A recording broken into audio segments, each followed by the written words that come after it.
Introduction. I'm Tanushree Patel. Along with me, we have Priyal Patki. Both of us will dive into the research of how we measured the growth of the outcomes that Professor just talked about, such as communication, critical thinking, through engagement with children, especially within Indian context. Before I dive into the research, let me start by asking all of you a simple question. I'm going to show you this artwork. I would love to hear what are your thoughts that emerge when you have a look at this artwork. It can be anything that comes to your mind. There are no right or wrong answers. Bold colors, yes. What could be the thought process behind creating this? What does it signify? As I said, no right or wrong answers. Just enjoying, kind of stacking to those colors. You feel joy, enjoyment as well. One more. Some kind of stress or just Some kind of stress with the way it's designed. Yes, that's absolutely correct, because what a child creates is very unique to that particular child. This artwork is created by Arman, and in Arman's word, I would just like to share what his thought process was when he created this. So he said, everyone generally says that at Haji Ali, there are two rivers. One river is blue, one is always white. But I don't see that. I see the blue river, which might be safe, but there is an orange river which is polluted. It is never white. So this is just one example of what art engagement looks like for children like Arman, which enables them to explore into their inner worlds, express, connect with themselves and connect with their peers as well. To understand how it manifests into a classroom setting, into a larger classroom setting, we dive deeper into understanding what are the outcomes, what does an impact look like when children engage with visual arts and social emotional learning. Diving into the research, there is a lot of research, lot of actionable insights that we receive from the West, which says that art builds critical thinking, art builds communication, art builds perseverance in children. However, when it comes to measuring it, the use of quantitative methods vis-a-vis qualitative methods, there is no interconnection between that, and it has often been proven complex in terms of measuring that. With Saturday Art Class, we have been on ground working with the children, working with the educators, giving access to visual art and social emotional learning. We have firsthand seen behaviors, actions that leads us to, that basically made us understand how these outcomes are manifested into classrooms. How does it emerge into the classroom? Hence, we dive deeper into measuring that within a classroom context where the skills are facilitated, practiced and lived. As Professor said, our hypothesis was very straightforward. We wanted to understand how these outcomes manifest. What are the behaviors that we are able to see in children when they are given access to visual art and social emotional learning, or are there any new outcomes that we are also able to see, or what's the emergence of it? To test that, we conducted regular visual art and social emotional classes with children from grades 1 to grade 8 into a Mumbai public school, a government school. We gave children access to weekly art classes. We used quantitative as well as qualitative research methods, used qualitative methods to test the validity of the data that we were getting from the quantitative methods to document and report on the outcomes. To dive deeper into what our research approach was, we designed an observation-based classroom behavior assessment which helped us quantify the visibility of the outcomes. Through the data from the baseline that we received, we dived deeper into it with conducting focus group discussions with the children. Through the emergence of the trends from the focus group, we conducted self-reported surveys from children to gain their perspective on it as well, and also to get an understanding of if this is what we are seeing in a classroom setting, but are children showing these behaviors into outside the classroom setting? Like, are the children showing these behaviors in a, let's say, a math classroom or an English classroom, or are they showing the behaviors at home? Hence, we conducted interviews with the teachers as well as the parents as well. Coming to how the observation-based classroom behavior assessment was designed, we took the larger outcomes that we were able to see. We broke down those outcomes into specific actions. For example, communication, we were able to see children were expressing, were able to communicate in a verbal way, yes, about their thought process, but also in non-verbal ways, because the artwork they were creating was itself a way to communicate their thought process, and we tried to capture that subjectivity in the scale that we designed. It's a simple 5-pointer Likert scale from no child showing the behavior to all child, and this assessment was conducted at a classroom level as a whole. Coming to focus group discussion, we dive deeper into specific students from different age groups. We brought them together based on the gender criteria, the age criteria, to understand their lived experiences of what they are seeing in themselves, what they are seeing in their friends, and use thematic analysis to identify the emerging trends. Similarly, we conducted self-reported surveys from students to dive deeper into the new emerging outcomes, and semi-structured interviews with the class teachers and the parents to understand their perspective as well. Now I would like to call Priyal to take us through the findings of the study.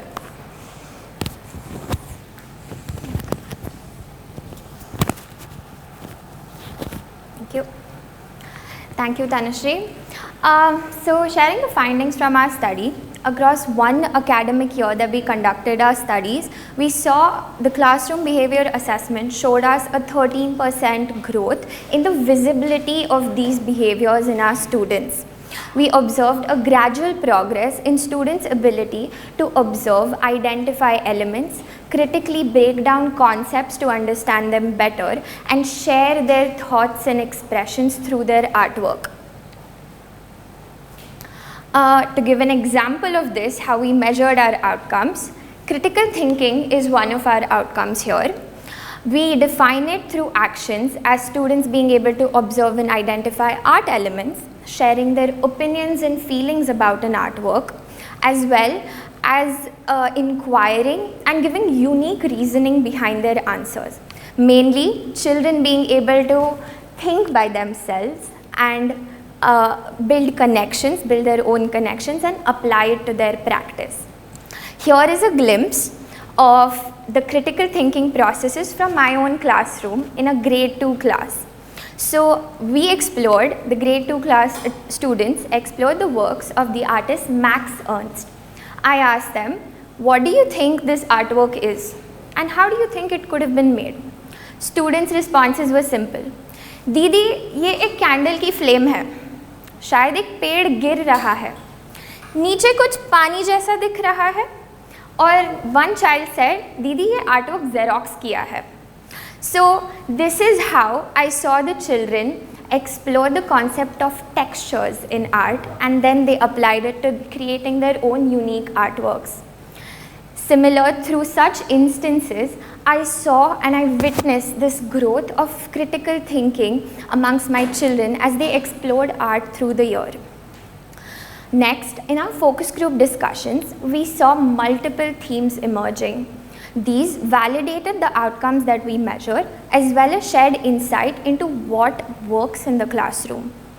Amongst themes such as experiencing joy and pride, towards building collaboration, confidence and awareness in the classroom, towards shifting a mindset towards art in general, we saw that the facilitator plays a pivotal role in bringing a positive change.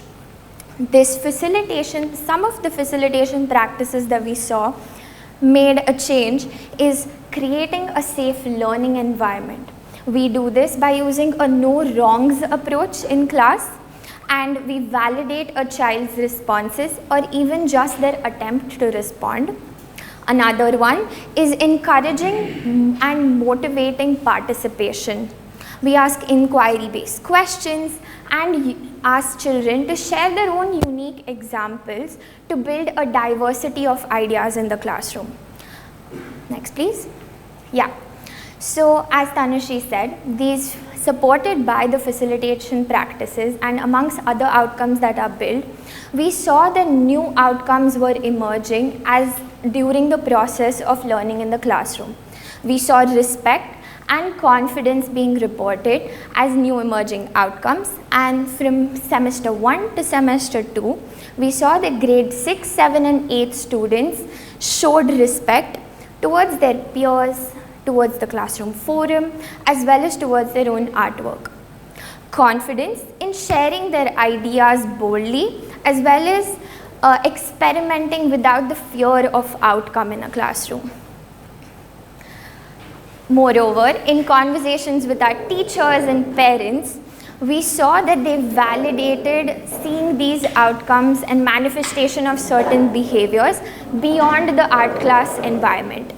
They shared and recognized in support that the need for such a safe space for expression for these children, and expressed that the importance of art education is a means for students to express their emotions, their experiences, which are particularly valuable towards their personal and social well-being. Of course, there were limitations to the study we conducted. The study was conducted in one Mumbai public school. But seeing that India has such a diverse setting across, we cannot generalize these findings across India. Another one, the role of the visual arts and SEL facilitator and their capacity to create a space played a significant influence in student engagement. Again, we had limited community engagement, so it shares only a surface level picture of what the impact could be. And lastly, the duration of study was conducted across only 1 year. For long-term behavioral changes, we need to conduct longitudinal studies to understand the real impact. The way forward for our research is to expand the scope into understanding diverse environments.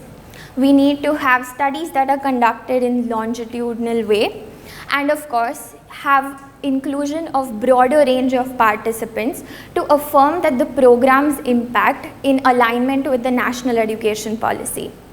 We recognize the need to evaluate the impact of art education on effective student-teacher relationships, development of student engagement in the school environment, as well as learning and exploring overall learning outcomes. Our goal here is to build a strong evidence base for the inclusion of arts in mainstream education in India. And lastly, we look forward to contributing a world where child is inspired to create with confidence and empowered to be future ready individuals. Thank you so much. And Priyal, Yeah. really good. I think before I can ask some questions, I would open the floor for our participants to, anyone has questions, comments, queries, whatever. I have a doubt. Yeah, Okay. Because I don't understand the art-based, like measuring these skills. Anyways, these skills are extremely hard to measure. So how do we separate out the subjectivity that comes in art expression and then determine that, okay, we're going to talk about respect because of this art piece, or we're going to talk about confidence, and then measure only those skills. Because I understand the objective of doing this, and it's great the results. Like I really am a fan of Saturday art class, honestly. But like from a monitoring or evaluation perspective, how do you separate out that subjectivity? Because that's important in art. Yeah, and that has been a challenge for us on ongoing basis as well. Maybe Priya, you can add what I say. Yeah. So in the first place, in the first instance, we started at looking at the process and never the product. As in not what the child is creating, it is always how the children are engaging, what are the behaviors they are showcasing. While there's a lot of subjectivity, and our observation-based assessment is also dependent on an external person going into the classroom and observing how the children are engaging. So we have a rigorous training for the assessors as well, in terms of we go through exercises of how to remove subjectivity, what to look for. So measure what you see, don't look for, or don't try to add what you think you are seeing. So we try to have those exercises, but that's a challenge for us as well, because it's a behavior, there's actions that children are showcasing, and without having that one-on-one conversation with the child, we would never know what we are seeing as well. We are trying to, through the use of the scale, we are trying to refine it as well to ensure that we remove as much subjectivity as possible in it as well. Any other question or comment? Sorry. Yeah, okay. So I think I really like the methodology, one, to begin with, because as an academic, I think that it's important for us to have a good rigor in the entire process. I had already jotted down the question which you asked, but I will still kind of look at this whole measuring of the skills aspect. You're already refining the, I think you're The tool. refining the entire your questionnaire.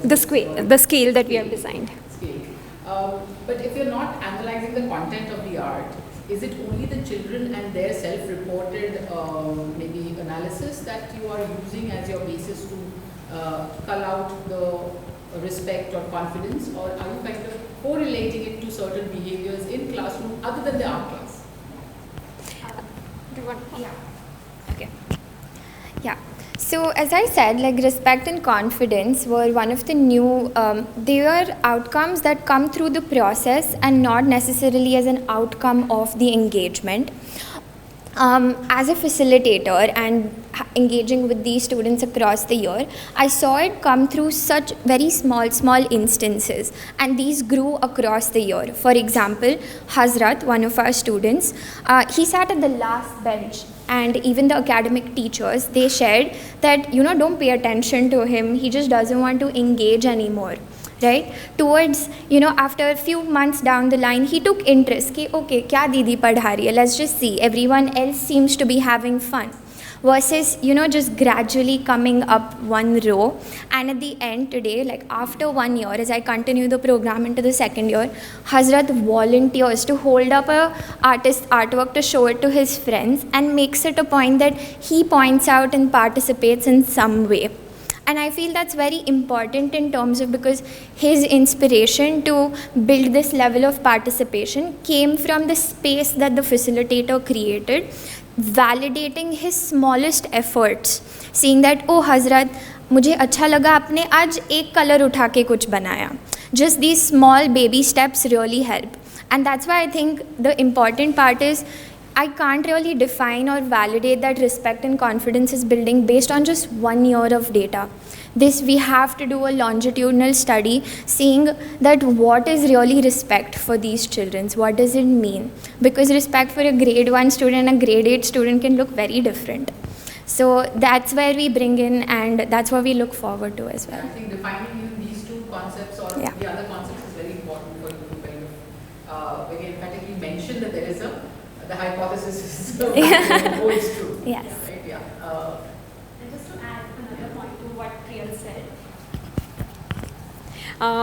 and to address your question of like, are we able to see the behaviors in outside of any other classroom as well? So that's our next set of research piece as well, where we are going to explore with a controlled group and an experiment group set of classrooms, where we see the behaviors within an art classroom as well as a non-art classroom context as well, where already we have intervened for a year. Let's see what happens in the second year vis-a-vis within a Mumbai public school or a local government school context as well.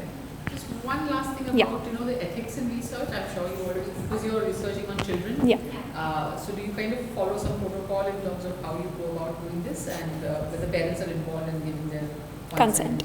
Do you want to? Priyal, the one who is channeling. Yes. So in collaboration with the school that we engage in, all facilitators, we have our own, at Saturday Art Class, we have our own child protection policy in terms of how we engage with the children, how we act around them, what do we say, and towards also consent in terms of how do we even use their pictures, and understanding how like data is recorded, mentioning of names and etc. But we do engage with parents when a certain, for example, as I said, Hazrat's name over here, we engaged with his parents to gain consent of using his story of development towards sharing the story and impact of Saturday Art Class. Yes. Thank you. Thank you. Thank you. Yeah. I'd like to invite Geeta. Yes. So Geeta is from Tata Institute of Social Sciences, and she is going to look at the question of quality of teacher education. Yes, and with the proliferation of the private teacher education institutions offering, substandard kind of programs, she is going to analyze the significance of policies. I'm looking at the policy itself and to understand how it's shaping the regulatory practices. All right, yeah, over to you.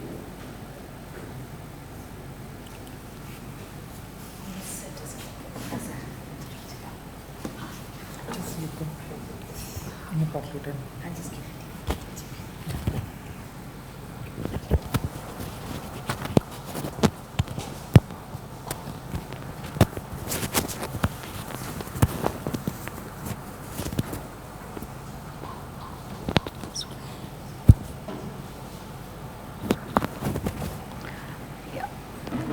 Good afternoon all. I thank the symposium curators for giving me this opportunity to present here. In today's presentation, I'm just presenting a small section of literature review and the preliminary desk analysis that I have done on the policy regulations, which is part of my PhD research study, which aims to look at the regulation of private teacher education institutions, actions and negotiations by the actors for quality.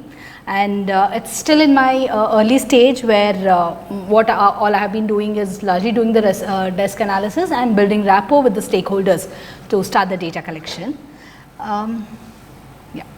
So good quality teachers are integral to meet the demands of equality in education, and teacher education is the most important component in preparing good teachers. And the origin of teacher education in India dates back to 19th century. The need for teacher education gained its inception since the pre-independence and has been emphasized post-independence. The Mudaliar Commission recommended two types of training programs, that's 2 years of for students who have completed HSC and 1 year training for graduates who are also engaged in research work. The commission had suggested that there should not be a fee for teacher education program and a stipend should be provided for the training candidates, and this was in 1952. Subsequently, there have been various types of and forms of teacher education provision to address the need of trained teachers. Preparing adequate teachers for employment in school system is a very complex issue, and the Chattopadhyay Commission report in the 1983 had noted that the surplus of unemployed graduates and the chronic incapability to absorb trained professionals across specialization is a grave concern for Indian economy. And more recently, the APU report in 2021 highlighted that India has more than 17,000 teacher education institutions with an intake capacity sufficient to prepare more than 18 lakh teachers every year. Consequently, the issue of surplus and the regional variations in the surplus have been spoken about since 1966 in the Kothari Commission report, and it is noted that there is a shortage of science and mathematics teachers and is a widespread phenomena, and similarly there is a huge shortage of trained teachers in the rural and backward areas. And strategies to overcome this issue have only been a piecemeal addressing, and based on the recent UDICE data 2018 and 2019, the UNESCO report in 2021 showed that there were more than 11 lakh teacher vacancies and 69% of these were in the rural schools. And these reports shows that there is huge discrepancy in the teacher shortage state-wise, region-wise and subject-wise. And the poor quality of entrance to become teachers since the Radhakrishnan committee report in 1948 and the poor quality of teacher education institutions since 1983 have also been a matter of concern throughout the policy articulations. And the poor status of teacher profession and dismal delay in recruitment have made it an unattractive profession. However, teaching is still seen as a reliable job for significant rural and women population, and despite the contradictory evidences on the attractiveness of the profession, the number of private teacher education institutions have continued to grow exponentially. Various policy documents have raised observations regarding the inadequate capacity of teacher education institutions in terms of preparing quality teachers, structural and institutional concerns, teacher educators, in unavailability of quality teacher educators, curriculum and pedagogy. And the TE reforms have also made efforts to address the aspects of modalities, curriculum, duration and types of courses. While there have been few efforts in setting up the teacher education institutions by the state, yet the self-financed private teacher education institutions are the biggest providers in the sector. And these training institutions have been ineffective in preparing the student teachers, and they are poorly regulated and plagued with quality concerns.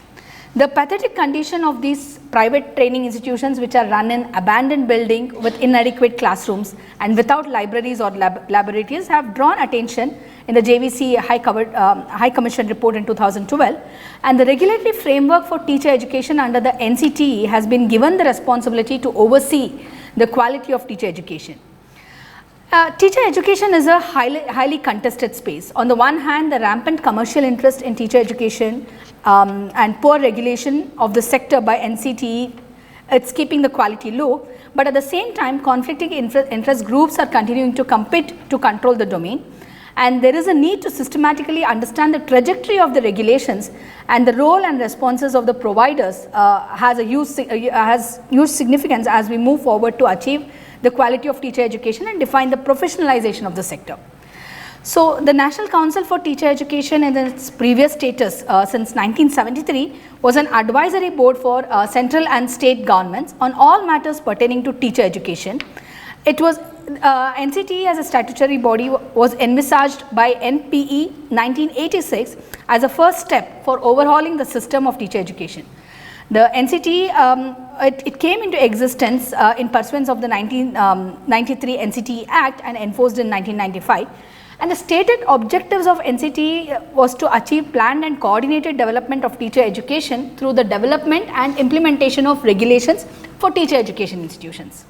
And it has been 3 decades since the regulation body for teacher education has been formed, and it is notable to only see that the number of teacher education institutions have increased since the formation, and subsequently there has been lesser number of government or aided teacher education institutions in comparison to the self-financed private teacher education institutions.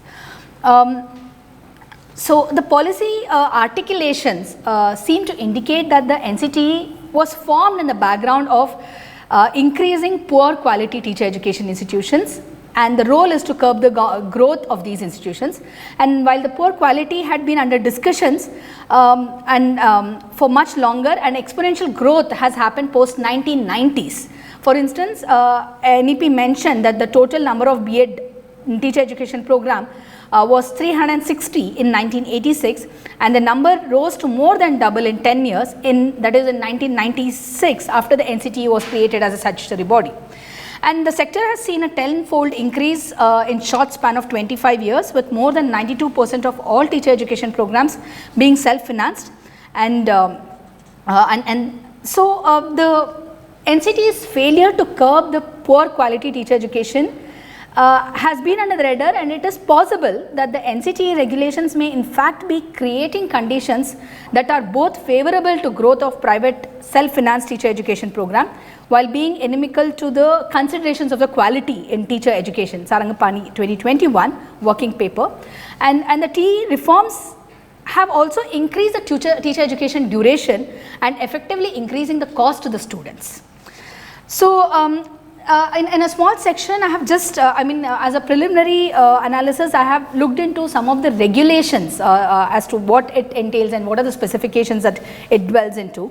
So, the 1993 Act dwells largely on the rules for accreditations, while it has defined its functions, powers and members of the council.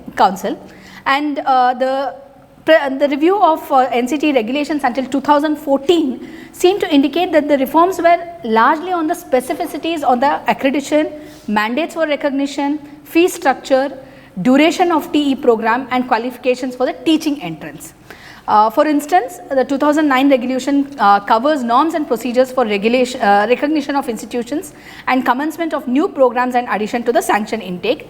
And the courses, there were a set of courses that were newly recognized, which included diploma and very interesting set of courses that were also recognized, like diploma in early childhood, diploma in elementary and bachelor's in elementary education, diploma in arts education, and DLED and also physical education.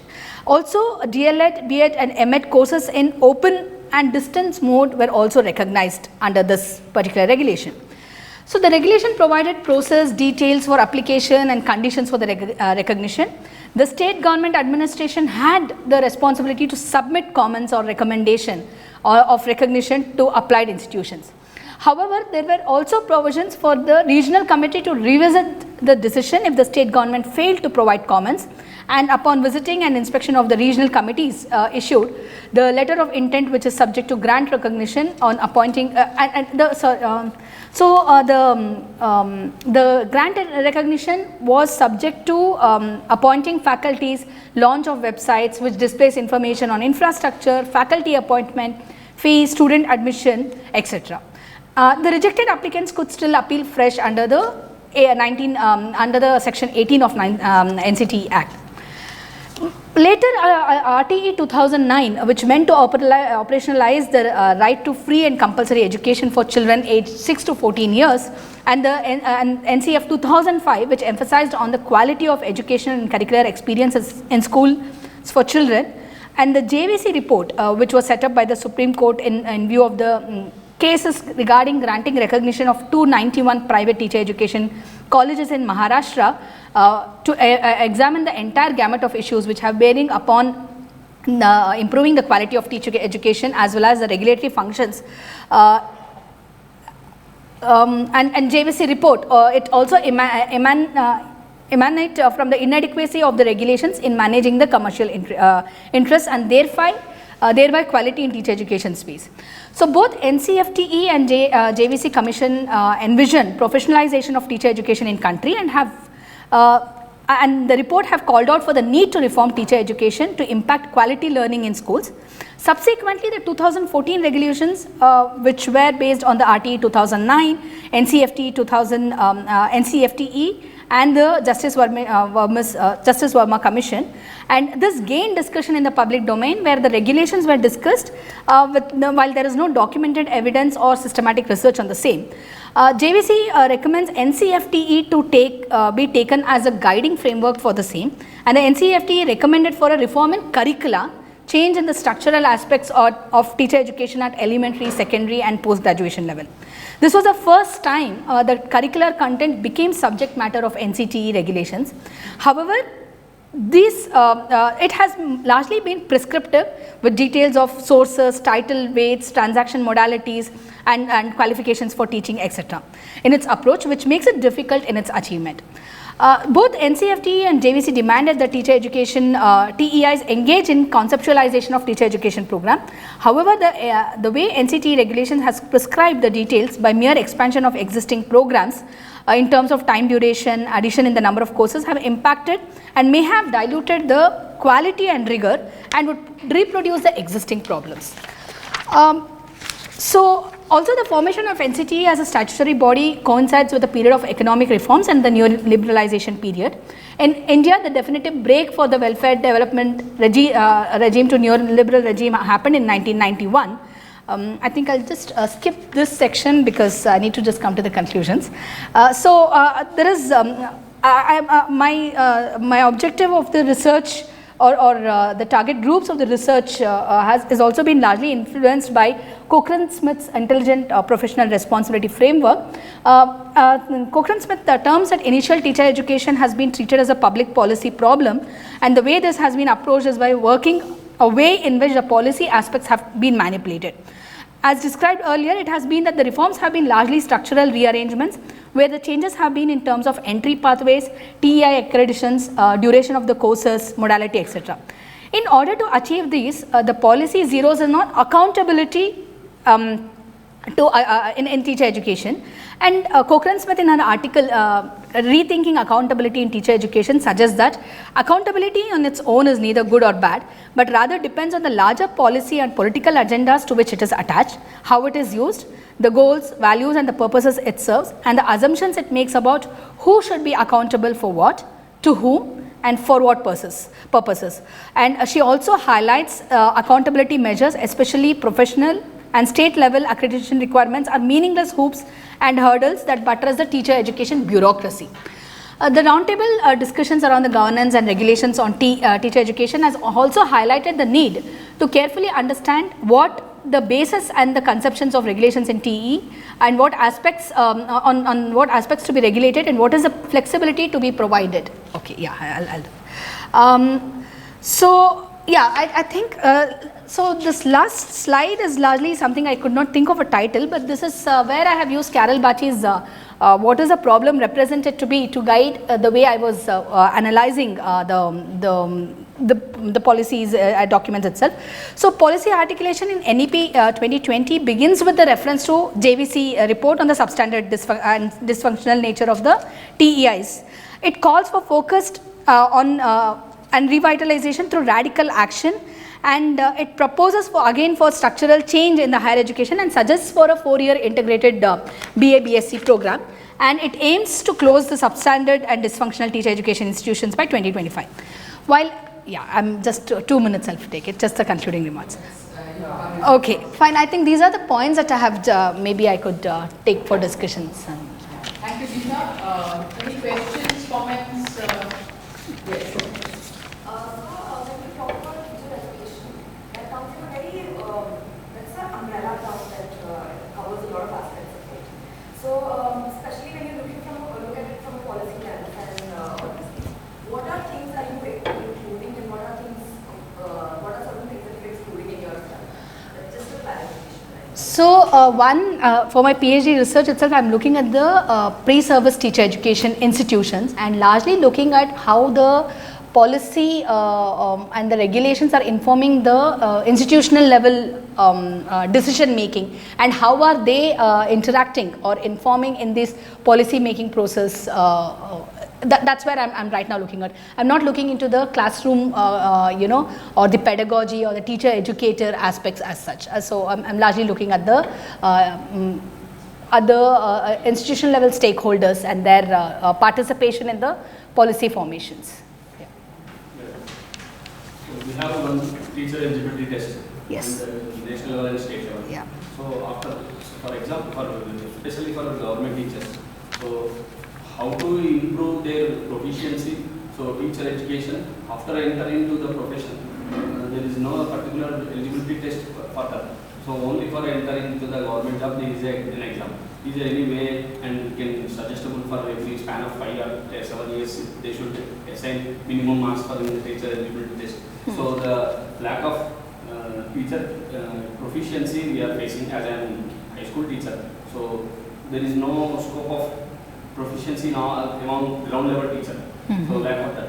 So we are how do we I'm not sure. What he's saying, so is there something in the regulation or policies, because the entire paper was literature review of the policies and regulations. Yes. So then is there something, if there is a gap there, then how do you kind of So, plug that gap? in the policies, though it has for the in-service teacher education particularly, it talks, the NEP 2020 talks about using Diksha platform as a way to build on the teachers' pedagogy or teachers' content for itself. So that's not something that I have yet been able to find it, and I think I'm hoping to be able to see how the definition of quality itself gets operationalized in these policy documents. All right. We have to. Thank you.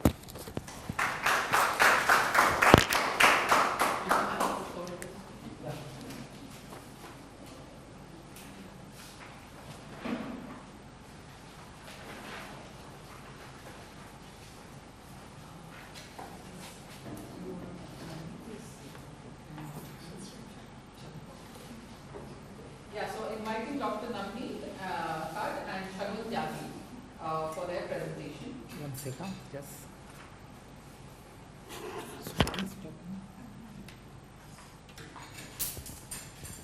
So you can put here.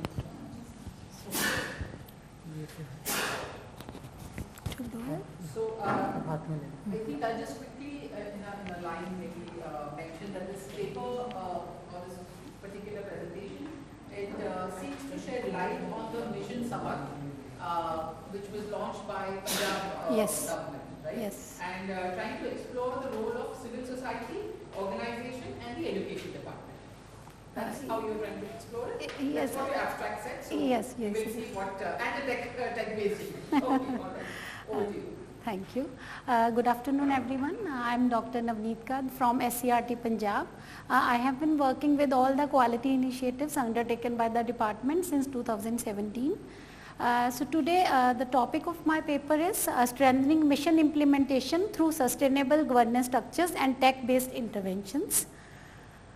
जैसा कि हम सब जानते हैं कि NEP 2020 में सबसे जो हाईएस्ट प्रायोरिटी FLN को सेट किया गया है, उसके बाद 2021 में निपुण भारत ने हमारे पास ग्रेड स्पेसिफिक सारे हमारे जो गोल है सेट कर दिए हैं। यहाँ पे मैं ये चीज़ बताना चाहूँगी कि पंजाब स्टेट में जो FLN है वो प्रायोरिटी हमारी बहुत पहले से हम उस पर काम कर रहे हैं।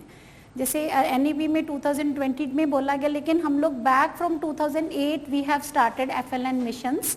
The first one was introduced in 2008 with the name of Padho Punjab, and then in 2013 Parvesh program. These two programs were focused on classes 1 to 5, whereas in 2017 the program under the name of Padho Punjab Padhao Punjab, it was for classes 1 to 8, जिसमें कि हमने FLN पे इन सभी grades के FLN skills को strengthen करने के लिए हमने ये प्रोग्राम चलाया था। क्योंकि हम इन सभी प्रोग्राम्स का जो हमारे FLN पे बेस थे, हमें इसका एक इम्पैक्ट देखने में मिला। जैसे कि आप जानते हैं NAS 2021 में पंजाब ने टॉप जो पोजीशन ली थी, लेकिन फिर भी उसके बावजूद भी हम देख रहे हैं कि NAS असर 2022 की रिपोर्ट के हम थोड़े से फैक्ट्स देखते हैं कि ग्रेड 5 के 40% स्टूडेंट्स अभी भी हमारे पास ऐसे थे जो कि ग्रेड 2 लेवल टेक्स्ट को अच्छे से नहीं पढ़ पा रहे थे, 40%। Similarly for numeracy 67% of class 5 students were not able to do subtraction despite of these programmes जो उससे पहले हम कर चुके थे।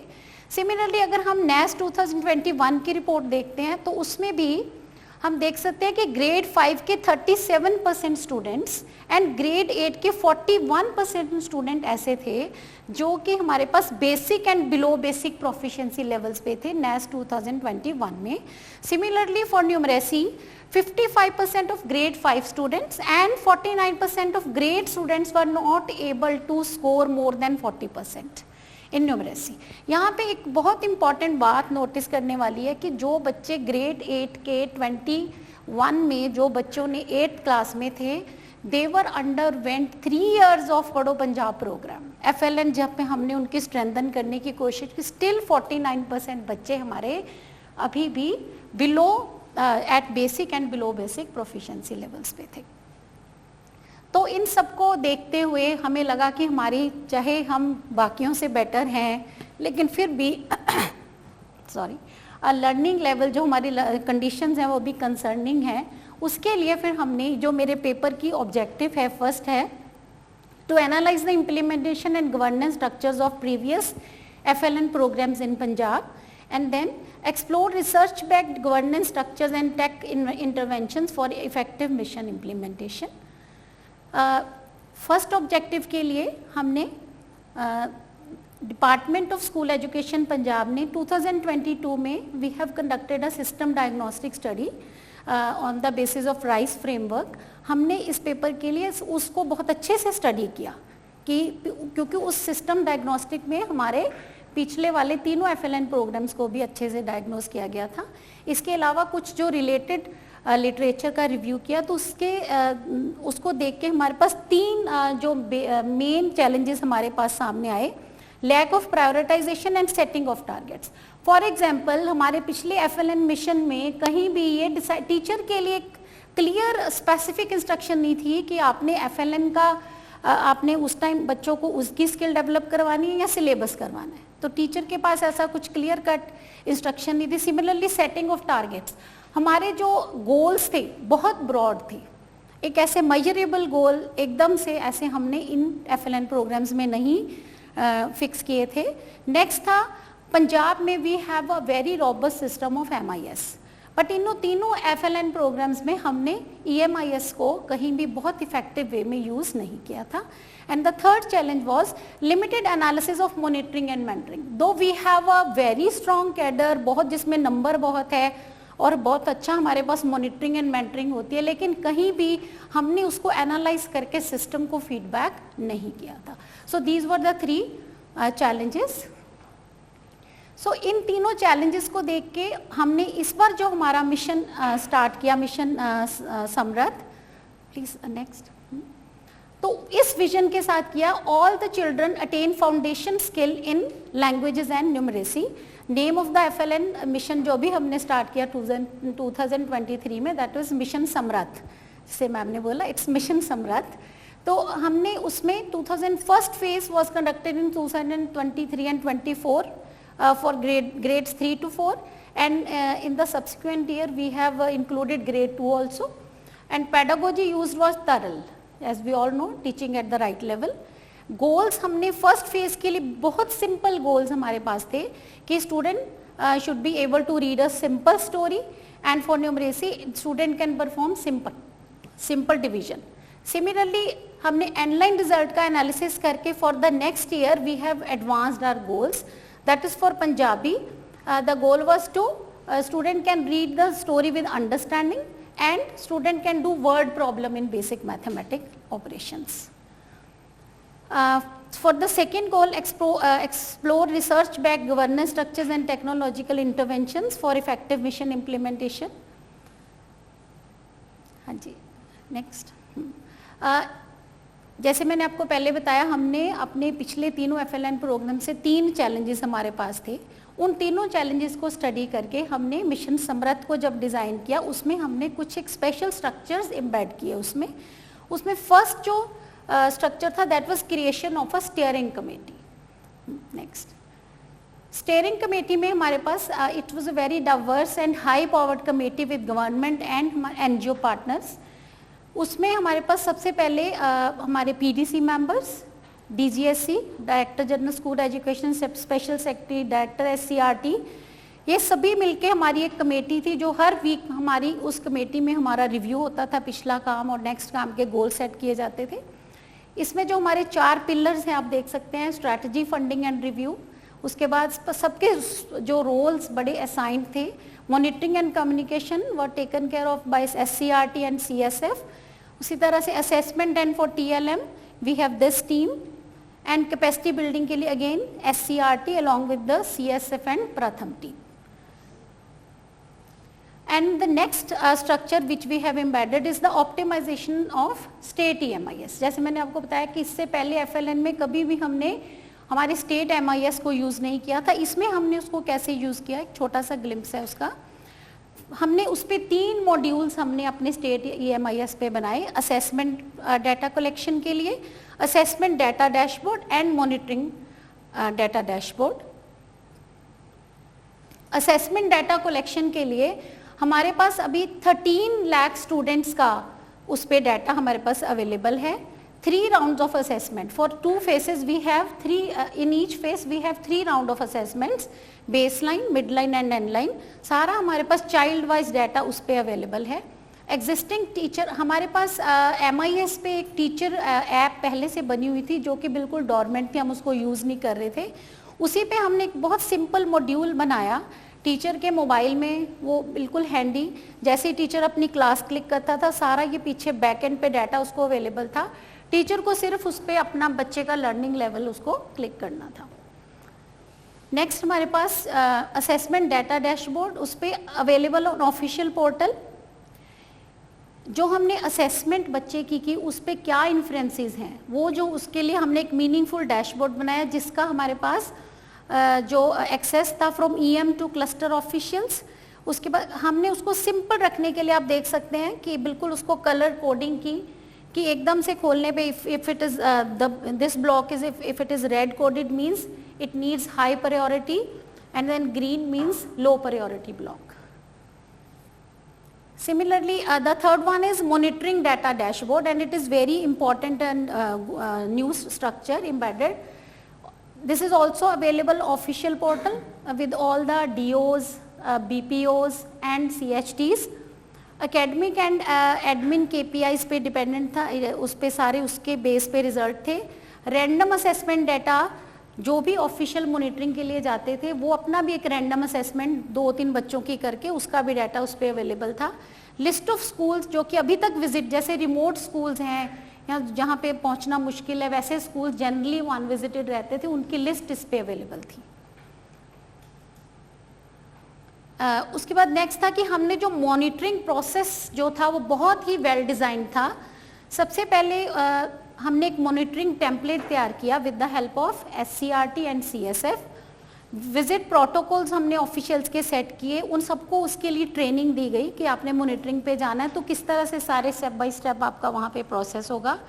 टेक्नोलॉजी हमने वो सारी विजिट्स को रिकॉर्ड करने के लिए, अपलोड करने के लिए ऑनलाइन ऐप टेंजरिन पे बनाया, जिसपे कि लोकेशन एंड टाइम ट्रैकिंग होती थी।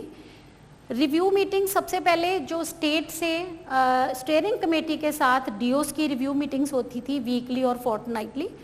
देन डिस्ट्रिक्ट लेवल पे जो DOs थे वो BPOs, CHTs, BNOs इन सब की रिव्यू मीटिंग्स होती थी। इसके अलावा एक पैरेलल हमारे पास कॉल सर्वे PDC की तरफ से हम कॉल सर्वे भी हमारा होता था, जो इन सब चीज़ों पे एक चेक के लिए कि हम यहाँ पे, हाँ जी। नेक्स्ट हम देख सकते हैं एक बहुत इंपॉर्टेंट फोर्थ स्ट्रक्चर था कम्युनिकेशन स्ट्रैटेजीज। इस पे जैसे कि नज थ्योरी हमें पता है, थेलर एंड सनस्टीन, उसी पे बेस्ड नज थ्योरी को हमने एजुकेशन में कॉन्टेक्चुअलाइज किया, जिसमें कि हम व्हाट्सएप के थ्रू हम इस तरह से छोटे मैसेजेस बना के जो कि हमारे प्रोसेस के साथ अलाइन होते थे। जैसे अगर मिडलाइन टेस्ट चल रहा है तो उस पे बेस्ड हम नजेस बना के डेली हम उसको फील्ड में भेजते थे और इन नजेस को इंश्योर करते थे कि क्या वो टीचर तक पहुंचा है, उसके लिए रैंडमली हम पोल्स कंडक्ट करते थे। तो इसके अलावा हम टीचर्स की जो बेस्ट प्रैक्टिसेस होती थी उसको हम जैसे आप देख सकते हैं हमारे EM सर अपने ट्विटर हैंडल पे या हम सारे फील्ड में उसको शेयर करते थे टू मोटिवेट द टीचर्स। ये एक बहुत इम्पॉर्टेंट स्ट्रक्चर था।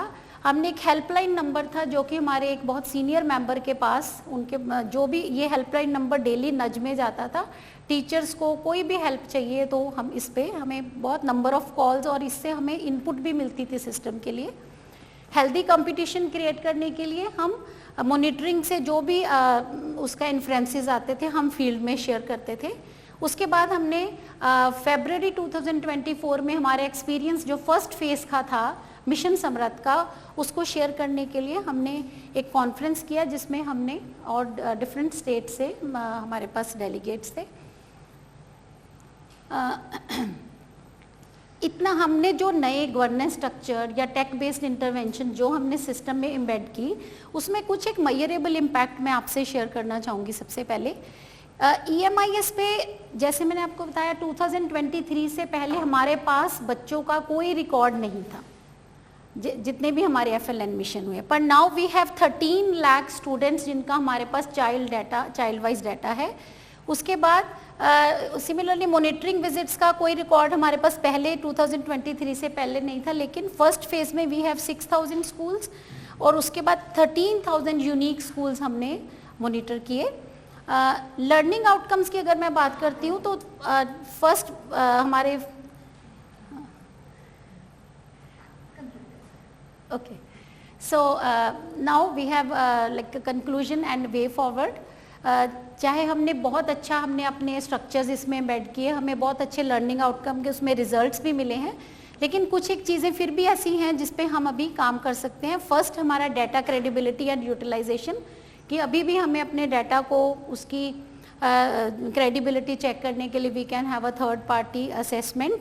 Utilisation between we can find out the correlation between different variables, इसमें अभी काम हो सकता है।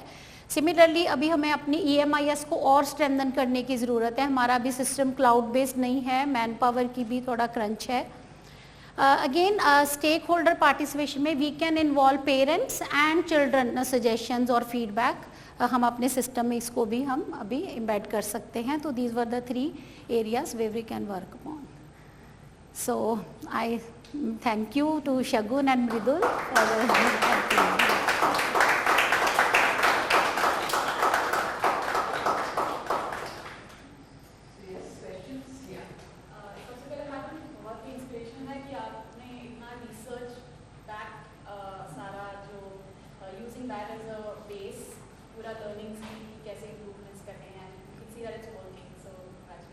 Thank you. मेरा सवाल, आपने पहले एक चैलेंज मेंशन किया था कि क्लैरिटी नहीं थी टीचर्स की और समवेयर जो पॉलिसी बनाई जा रही थी वो नीचे उस तरीके से पहुंच नहीं रही। हाँ जी। सो उसके लिए दो मेरे सवाल है। एक तो कि क्या फिर उन टीचर्स से या जहाँ जो इम्प्लीमेंट कर रहे हैं जो लेवल पे, जैसे अभी हमने कहा स्टेक होल्डर इन्वॉल्वमेंट, सो इस प्रोसेस में क्या उनको इन्वॉल्व किया गया था टू अंडरस्टैंड कि उनका क्या कहना है कि क्या उनको इम्प्रूवमेंट्स चाहिए?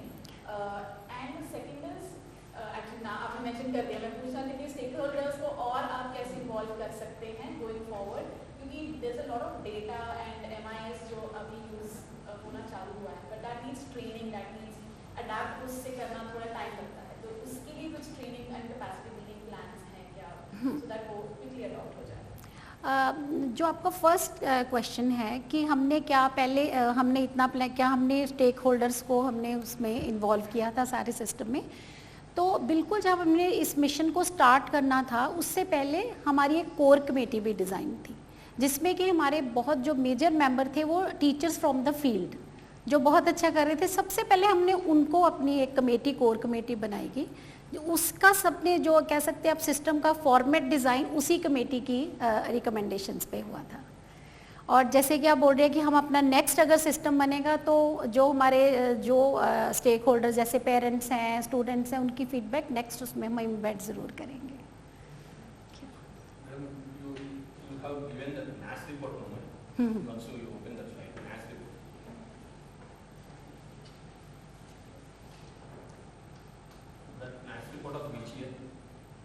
This is 21. What are the steps and based on that 40% and grade 5 35% is taken for literacy and this one हाँ। minimum?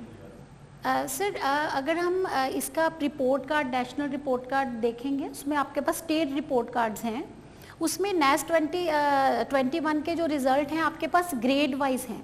जैसे अगर आप क्लास 5 का खोलेंगे तो उनमें तीनों सब्जेक्ट्स का उन्होंने आपकी जो परफॉर्मेंस है उसको 4 लेवल्स में जैसे उसमें उन्होंने डिवाइड किया, basic, below basic and 2 more.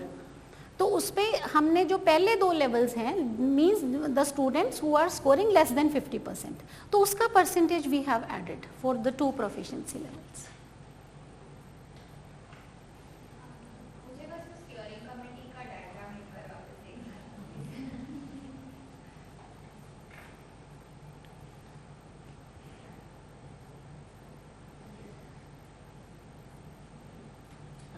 So I have one question. Actually मैं आपसे ये पूछना चाह रही थी कि जब इतनी टेक्नोलॉजी यूज हो रही है, Yes, ma'am. तो आपने आपके स्टीयरिंग कमेटी में तो टीचर्स को इन्वॉल्व किया है, लेकिन ओवरऑल जो फील्ड पे एक्चुअल टीचर्स हैं उन्होंने क्या इसको इजीली एक्सेप्ट किया, उसको यूज करने की इच्छा थी या थोड़ा रेजिस्टेंस था कि नहीं अभी ये और भी एडिशनल काम आ गया, जो हम कर रहे हैं वो ऑलरेडी क्लास में कर रहे हैं, ऊपर से ये भी गवर्नमेंट बोल रहे हैं कर रहे हैं। Yes ma'am, So what was the yes ma'am, बिल्कुल आपने जैसे जो हमारा फेज़ 1 था उसमें हमें ये रेजिस्टेंस मिली फील्ड से, लेकिन gradually when we have shifted to grade 2 हमने स्टार्ट किया तो टीचर कुछ प्रिपेयर्ड भी थे उस बात के लिए। जैसे मैं आपको बता रही हूँ ग्रुपिंग करनी थी हमने, ग्रुपिंग में बड़ी हमें मुश्किल, हमारा सिस्टम इतना अलाउ नहीं करता कि हम बच्चे को ग्रुप वाइज उनके लर्निंग लेवल पे बेस्ड ग्रुपिंग करें। हमारे बच्चे जैसे 6th 7th 8th specially in the upper primary there was more resistance in upper primary as compare to primary teachers. तो उन्होंने, क्योंकि हम 6th 7th 8th के बच्चों को इकट्ठा बढ़ा के, तो टीचर को इसके बारे में बहुत मुश्किल से हमने समझाया। जैसे कि अगर आप मॉनिटरिंग की अगर हमारा रिजल्ट देखेंगे तो फेज़ 1 में हमने ओनली 70% ग्रुपिंग ऑब्जर्व की, whereas in phase 2 it was raise to 90 और 91% grouping was observed in the schools. So second, हम जो टीचर ट्रेनिंग करते हैं उसमें हमारे जो उससे पहले रिसोर्स पर्सन, दो हमने इसको कैस्केड मैनर में किया, लेकिन जो हमारी एक स्टेट रिसोर्स पर्सन की टीम थी वो बहुत मोटिवेटेड थी। उन्होंने टीचर्स को स्कूल में जाके विज़िट करके पर्सनल जैसे ऑन साइट वो सपोर्ट भी दिया अगर कहीं मुश्किल आती थी। तो ऐसा हुई ज़रूर रेजिस्टेंस, मैं ये नहीं कह रही हूँ कि 100% उन्होंने एकदम से एक्सेप्ट किया, बट फेज़ 2 में हमारा बहुत स्मूथ चला as compare two phase 1। Sure, this last one. Sorry इन्हीं के सवाल को बस थोड़ा सा ऐड करते हुए, क्योंकि मैंने देखा आपने शायद टीचर्स को व्हाट्सएप पे involve more than on the board, तो जस्ट क्यूरियोसिटी के लिए मुझे जानना था कि वो बोर्ड पे उनको आपने लिखा कि इमेजेस और वीडियोस मिलते हैं, उसके अलावा उनको क्या सपोर्ट मिलता है ऑन द बोर्ड? क्या उनको दिक्कत आई थी initially to be there on the board कि कैसे काम करना है, कैसे यूज करना है? Did you get like good data from the board? what may use? I mean, WhatsApp thing. Oh, WhatsApp, okay. So it was just, I think, surveys which they had to fill in. ऐसे कुछ yeah. पोल की है ना, poll teachers का group है WhatsApp पे. Ma'am we have a very very effective system of the, जब Covid 2021 में हमारी स्टेट ने जितना उस पीरियड में हम लोग इतना कनेक्टेड थे, हमारा सारा टीचर्स हम स्टूडेंट तक हम एक्सेस करते हैं. मैं आपको बताती हूँ, जैसे मैं 1-2 स्कूल के ग्रुप में ऐड रहती हूँ, तो जैसे मैंने यहाँ से हेड ऑफिस से व्हाट्सएप पे मैसेज किया, विद इन 20 मिनट्स मेरे उस ग्रुप में मैसेज होता था. So these are some ways कि हम एक चेक रखते हैं कि क्या वो फील्ड तक मैसेज जा रहा है या नहीं. Okay, thank you very much. Thank you so much.